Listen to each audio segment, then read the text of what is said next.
Oh, Bill, welcome to Business Spectator. Now, how are you going with your 4G? You know, we're rolling it out. We've got our plans laid out, and we're pretty excited about the difference that we're going to make here in Australia.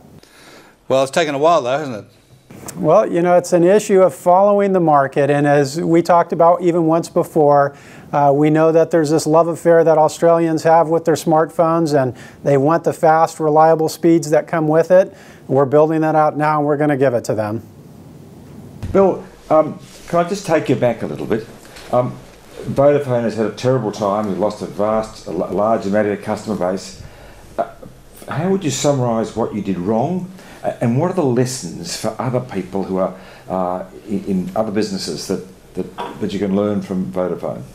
Yeah, right. You know, I think, you know, Vodafone, of course, was trying to do what they thought was right at the time.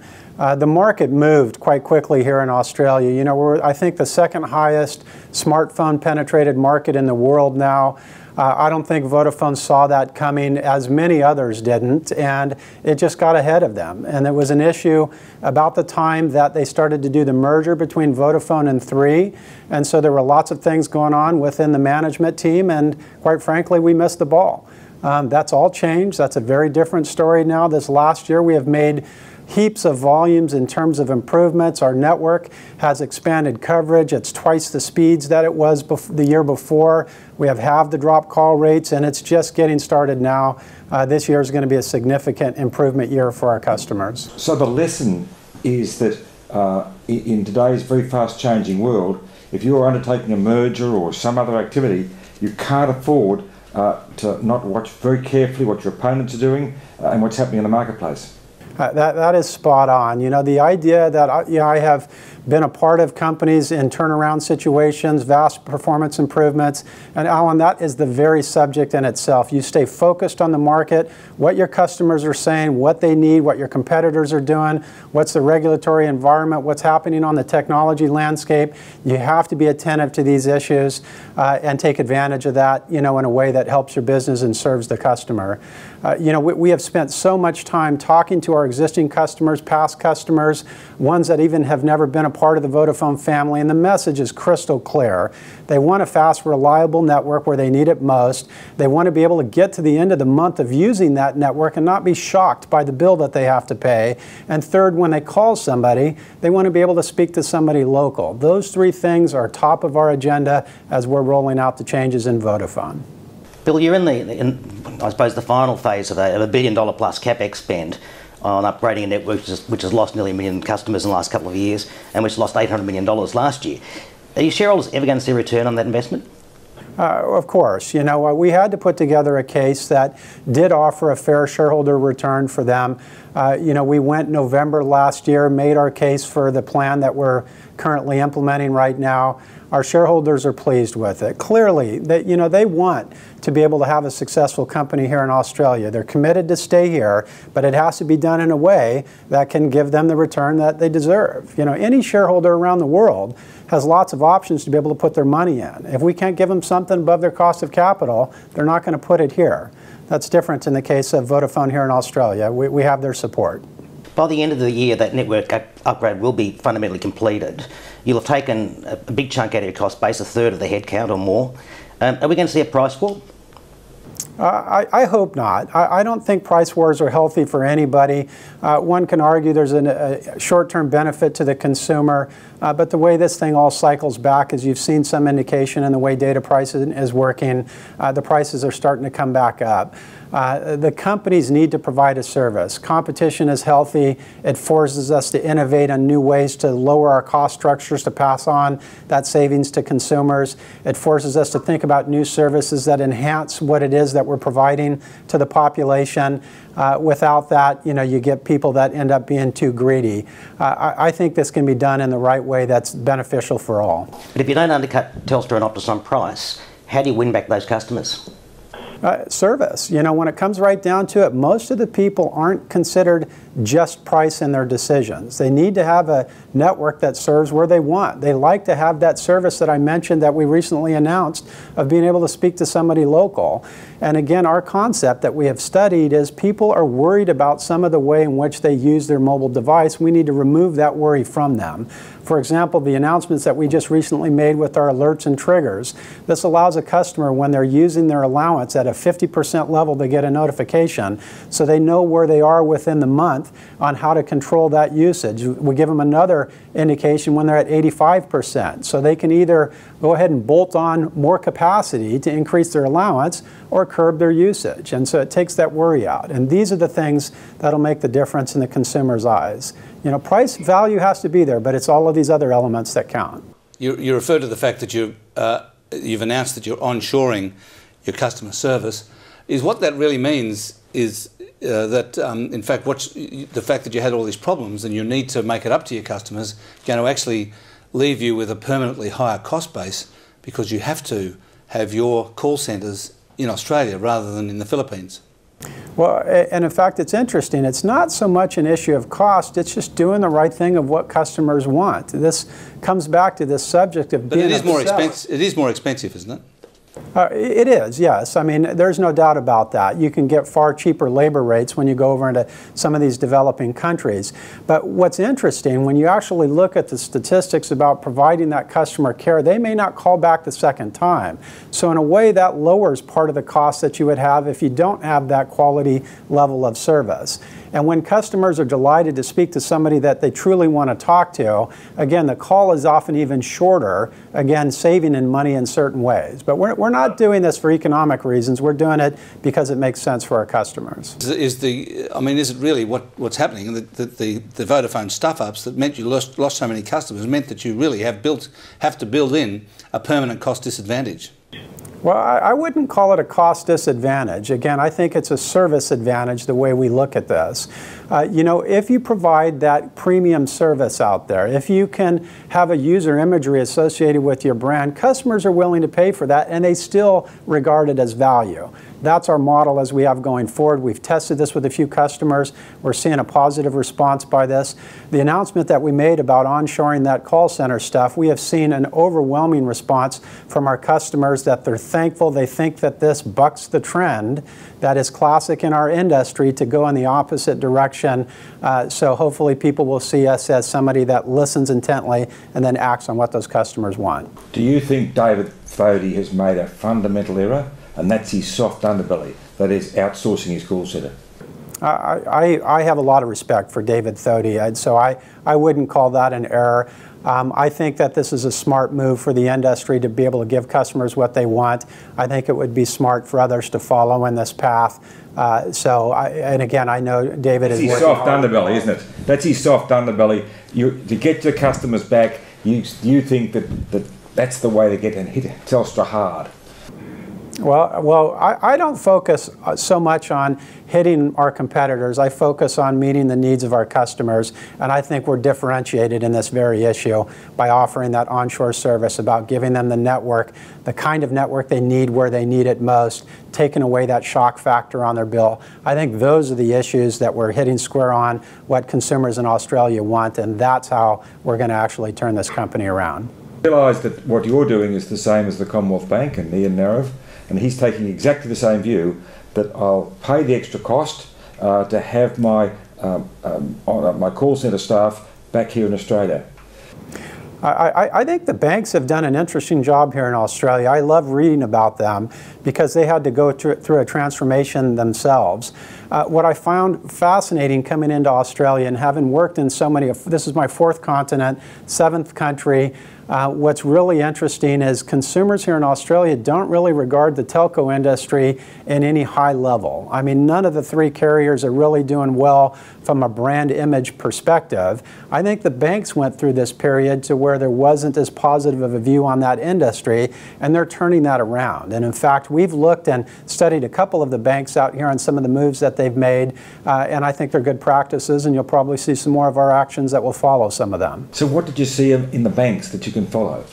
Well, one of them was this idea of getting closer to their customer and their communities. I found it interesting on the retail front how they completely went in and revamped that experience when they go in. Even there, some of them have a call center action in the back where if you call, they'll recognize your phone number, they'll route you to that specific bank in that local suburb, and you'll talk to somebody on the line. The next time you visit, they'll say, oh yeah, I talked to you on the phone, and that's a very personalized service, very uncharacteristic of a lot of retail banks around the world. So I think it was just a best practice and something we all ought to be thinking about. Bill, you've generated some controversy by being very critical of the industry-funded Telstra Universal Service obligation. Can you explain why you're being critical of it? And is it unfair that a wireless-only operator has to contribute? Well, you know, first of all, my philosophy and approach is that we have a job to our shareholders, we have a job to our customers, and even, you know, a certain responsibility to our employees. We also have a responsibility as the CEOs of the industry to change it, to evolve it in a way that makes sense. So the idea of what's happening, for example, on NBN, where USO has been, it was an important way in which it was done in the past. But if you think about it, more people are more interested and prefer to have a mobile device than they do to actually have a fixed line connection. So shouldn't our thinking evolve along with the changes within consumer demand? And that's all we're really trying to point out. We want to provoke in a positive way, not in one that gets under somebody's skin, about ways to think about the industry to serve Australians better, to serve the overall macroeconomic situation in a better sort of way.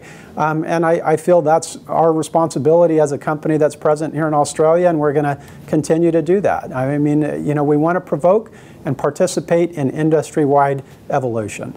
In response to your comments about the USO, Stephen Conroy likened you to Sol Trujillo. Did you see that as an insult or a compliment?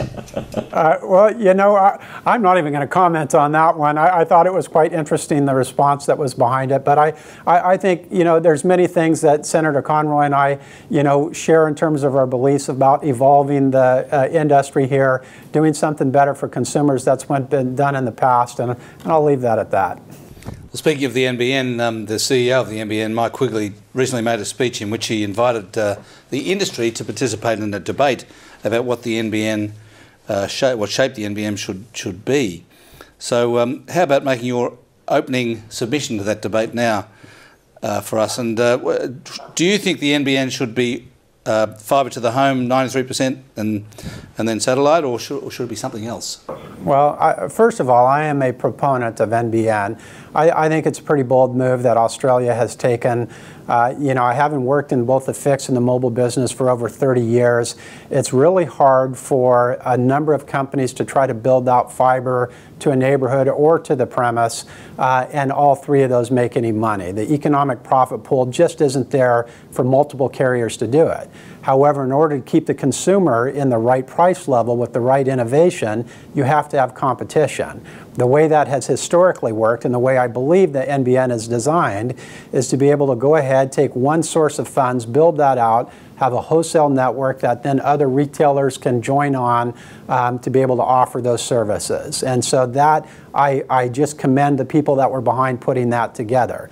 Now, whether it's fiber to the home or fiber to the premise, you know, there's lots of debates. And again, I can remember back in the 80s actually leading a team within PacBell that was looking at this very issue. And it's a complex one, but one that actually need to put all the facts on the table and study what are the pros and cons, both economically, from a service perspective, from a reliability perspective, the way the networks evolve and upgrade. Each of those two technologies have pros and cons against them. I have to say, I haven't seen that. I don't think that that's currently public. So I don't know which side to actually lean on. But in principle, I would say they both have merit. Usually you want to take an eclectic approach and use them according to the local areas. To be specific on this, we would all need to be able to assess that data before we can make an accurate call. Bill, is Vodafone likely to bid for the Spectrum auction that's coming up later? And what's your view of the government's indicative pricing? Well, you know, as we have registered to participate in the auction, there's not an awful lot that I can say about this. I have been public that at the 700 megahertz level, we are not going to participate in that. At the 2500 megahertz level, there is a little bit of interest, but it really depends on how things go within the auction process. The reserve price that's set, you know, I think I understand where they derive those numbers, you know, from some of the U.S. recent sale prices that went on there. You know, I do think it is expensive, and it depends on the carrier as to whether or not it's worth it for them to pay that money. For us, at this point, it is not. If Telstra gets that spectrum that you're not bidding for, will they have a long-term advantage over you? I don't believe so. You know, we're blessed with a nice spectrum position. We have a low band spectrum at our 850 megahertz. We've got the richest bit of 1800 megahertz, which is probably the largest worldwide standard of deploying LTE in. And as you know, I've talked about a couple of times, the beauty of the LTE standard has a 10 megahertz channel structure and a 20 megahertz channel structure. Vodafone here in Australia is the only one that has that contiguous 20 megahertz to take advantage of that. And what that really means is that you can get a higher theoretical speed and practical speed out of that 20 megahertz structure than the 10. So in practice today, we would be the only ones that could actually have that super high speed LTE network that's out there. But Bill, that 1800 spectrum, that's a primary use in the metro areas, and you've got a lot more of that spectrum in the metro areas than Telstra or Optus. But if you don't participate in the 700 spectrum auction, how do you service rural and regional Australia? Well, we're actually working that through with the government right now. I think there's a number of other options at that 1800 level to be able to close some of those gaps that exist with the geographical footprint today. On top of that, again, there's other spectrum channels that you can use for LTE. So ultimately, we can use it over multiple frequencies. You know, again, even our 850, we can deploy that over 850. There are other countries that are using that today. There's devices already out, shooting out into the market for 850 LTE right now. So we have several options to be able to serve all of Australia.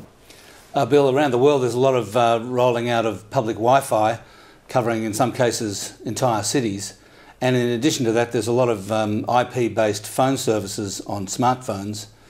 At what point is that stuff going to slice into your margins and everyone else's margins in your mobile business? Well, I think first of all, on the Wi-Fi networks, you know, I'm a little bit surprised here as well that Australia is a bit behind when you compare to Europe and the USA in terms of the number of hotspots that are out there. That's real common to go out where your device may jump onto a Wi-Fi network when you're out and about in a commercial zone of London or San Francisco, where we haven't quite deployed that as much here in Australia. So that's less of a factor in the short term. I hope that actually it does evolve. I think there is merit in having a ubiquitous network that leverages both Wi-Fi, the wide area wireless networks that we all deploy as carriers, as well as some of the other technologies that's coming down the pike. So that's the Wi-Fi element. You know, as this evolves, we'll meld it into our business model. I don't see it as ever eating into our profit margins as they structure today, but our business model will change to accommodate that. And you know, as far as other technologies, over-the-top applications with voice over IP as an example, and some of these apps that have different ways to be able to make a voice call, these are things that we actually have to embrace. We know that it's going to become more and more of a digitized world, whether we're talking about digitizing our voice communications, accessing a social network side, you know, accessing information. More and more and more is going digital. There's clearly a revolution taking place. We feel as a carrier we're in a prime position because we know mobility is going to be a key part of that. Wi-Fi is really a portable solution, not a mobile solution. So we think we're in a good position, but we have to evolve with the times, and we will do so. Those apps, those phone apps, are free. They're free calls. Indeed they are. So you have to make sure the carriers will price their data bundles to be sure that, again, they're giving good value to the customer and still making the profit necessary to continue the investment. And so I think, you know, and we've even spoke about this before in the past, there's going to be an evolution of pricing in the mobile space. Yeah, I'm convinced of it. You know, the next 5 years we're going to see a lot of change. Not one that's bad for the consumer. I really do believe that if you think about their share of wallet that they spend on various things around the household, that there'll be some substitution. Maybe you're going to spend a little bit less on some of the TV channels that you buy or your cable services, and you'll spend a little bit more on your mobile data allowance that you have, because you can get a lot of those types of services through that channel over that device. So I think that evolution will occur, and again, we'll see in our industry some changing in the pricing construct as a result. So you think that the pay television network here and even the free-to-air television network will lose a bit of market share because of what you're doing? I do. I mean, I've seen in Europe and in the USA where if you just take primetime viewing as an example, there's annual year-over-year declines that are growing quite rapidly. And yet you see in times of economic despair, people usually watch more television. So that offsetting issue is in fact due primarily to the fact that people have these broadband connections over their mobile services, over their fixed line services, and those are typically over-the-top type applications. Are you planning a major marketing campaign when you've got the whole network ready? Well, you know, major is kind of the key word there. What we want to do is actually show our customers the different experience that they can have with Vodafone. And we want them to talk about it. So we're going to take quite a different tact this time around. We want to really earn a place of trust with our customers. We know that you can't say a blanket statement because the technology is so different by geography. A handset has different performance than another handset that a customer may buy. So we want our customers to actually start to talk about it, and then we'll build off of that with the campaigns that we'll have out in place. I don't like the word major because we can't boast. You know, we have to be humble. We have to actually deliver here to our customers. Again, we're not going to do a whole lot of television advertising until our customers tell us it's time. So your first aim is to get your existing customers to be experiencing your different service, enjoying it, and then when you think you've got that right, that's when you start advertising on a broader scale to get new customers. That's spot on, yes. Well, in a three-player market, Voda's only got about 20% of the market. What's the realistic assessment about what it could and should be? Well, we're just over 20% today, and that fluctuates. You know, I am old enough and been around enough to see where people that are on their pedestal get knocked off, and people that are down feeling like they may not have no place to survive in an industry actually climb back up. Japan is a very good case in point there. That has been a radical shift and change of that large incumbent that was there before. So we're all going to fluctuate over time depending on what advantages that we have, how well we execute. Maybe there's going to be a technological advantage that helps any one of those carriers move their market position. Australia is going into a very different stage of wireless communication. We're about 130% penetrated today. If you look at analyst view, they say you can probably max out around 150%. And what that really means is that we're going to see a different way of how you market to a customer, how a customer looks at their service. So any one of us, for example, may have 2 or 3 devices that we have today. In the future, realistically, when you think about automobile alternative appliances, we may have 5 or 6, even 7 different services where we have SIM cards stuck in some form of electronic device.